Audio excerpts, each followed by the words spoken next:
If God is so good, why am I still sick? That's the question I want to try to answer today. I'm Pastor Mike, and this is Scripture That Makes a Difference, where we believe knowing Scripture makes a difference in our lives and that it can make a difference in your life too. If you're new here, please click the subscribe button and stick around to the end. I have a bonus insight that might give your illness a little more meaning. There are plenty of church leaders that teach that we have the right as believers to claim certain things. But do we? Can we simply claim healing and then be healthy? And if so, why are so many believers still ill? Well, in Matthew chapter 9, verses 20 through 22, we have a story that gives us some insights into the alternatives to modern faith healing. If you remember the concept, Jesus is going to Jairus' house, where he has a 12-year-old daughter on the verge of death. There's a great crowd that's thronging around him, pressing in from every side, when a woman approaches him, presumably from behind. She's also assumed to be quite old, because she's had an illness, a bloody discharge, for about 12 years. And this has made her totally helpless.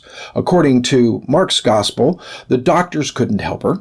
She had spent all of her funds trying to be healed. We know from health science that she's probably very weak because of the loss of blood. And we know from the Old Testament that in her society, she would be ostracized as condemned by God and not spiritually pure. So she comes up behind Jesus thinking, if I can just touch the fringe of his garment. And so she does. As she touches that trim at the bottom of a Jewish man's garment that is a different color that indicates that he is ritually pure. It's also talked about in the Old Testament. Well, Jesus turned to her and said, "Take heart, your faith has made you well." And she instantly was. But doesn't that teach that faith should lead to healing? Now, if this was the only passage on healing available to us, we might draw that conclusion.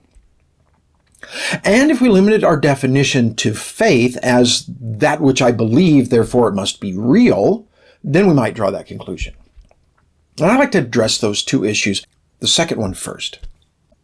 Now, by far, the most common Greek word translated faith in the New Testament is the Greek word pistis. And I personally used 9 different lexicons to determine the meaning of Greek words, and they all indicate some concept of trust. Now, you might agree and then say, well, then, since I trust Jesus to heal, I should be healed.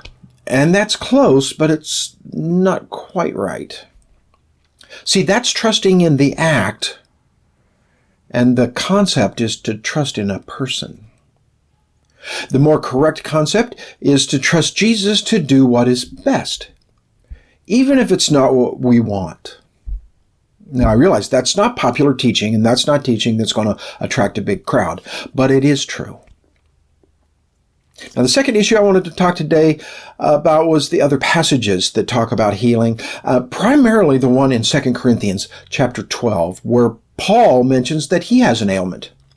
And he's had it for some time, and he's prayed on 3 occasions that Jesus would take it away from him. And Jesus' response was, no. Instead, he said, "My grace is sufficient for you, for my power is made perfect in weakness." Hear what Jesus is saying there. I've got something better. My grace, my better thing than you can imagine, is sufficient for you. And in your weakness, my power will be made perfect, complete, so that others can see it. And so the end of the verse is Paul saying, therefore I will boast all the more gladly of my weakness, so that the power of Christ may rest upon me. Paul says that the believer has the right to brag about being weakened by physical ailments, because that gives Jesus a chance to work. And that may be the greatest bonus that I can offer for you today. Because in the very next verse, verse 10 of 2 Corinthians 12, Paul says, "For the sake of Christ, then, I am content with weakness, insult, hardship, persecution, and calamity. For when I am weak, then I'm strong. The end of that verse is a promise. We may feel weak, but in the Lord's eyes, we're strong. In your ailment, you are stronger than you think. You have the strength of faith that He's doing something worthwhile. You are strong in your trust that He would not put you through something useless. You are strong in your opportunity, experiencing something that may help others at another time, or give you the opportunity to share where your strength comes from. You also have the opportunity to glorify God when others might not. You're strong in your trust that Jesus, if He's Lord, must also be allowed to be the Lord of our health. Strong in your conviction that your true reward is not in this world. You are strong. And I hope that makes a difference in your life. And if it does, I hope you'll subscribe so you can get more of this content. Click the bell so that you get notified when I release additional episodes of this channel so that you can get more encouragement. I hope you'll make comments as well. I appreciate all forms of comments, things that might help me present this better so that your friends would understand it, questions you might have. I'll try to answer as soon as I can. You might make comments about something that you heard that you'd never heard before. Any comment would be helpful for me to improve the content that I'm getting out to others.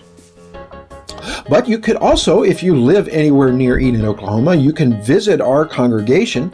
Our address is on our Facebook page. We are Sonrise Fellowship, and you can look for us there and find the address and come and visit us on a Sunday morning. In the meantime, I hope that you'll continue to partake in the Scripture that makes a difference.